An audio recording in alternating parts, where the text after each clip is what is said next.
Hey guys, in this video, I'll show you how you can withdraw money from Z League. Alright, let's begin. First of all, open the Z League application and make sure to sign into your account. After logging in, you will be redirected to the home page. Now, if you would like to withdraw your balance, you need to have an active account. So make sure you have an active account and also have some balance. After that, tap on your profile icon at top right corner. A menu will slide up from the bottom. Now, go to your settings option by clicking on the gear icon. Inside settings, your wallet balance will be displayed at the top. Next to the balance, you will see a cash out option.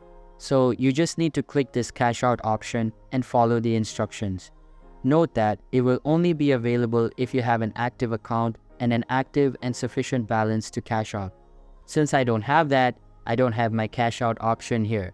So all you have to do is simply click on the cash out option and it will prompt you to verify your withdrawal. You just need to verify it, follow on screen prompts and complete the withdrawal. So that's basically how you can withdraw money from Z League. And that's it for this video. If you find this helpful, consider subscribing and giving this a big thumbs up. Thanks.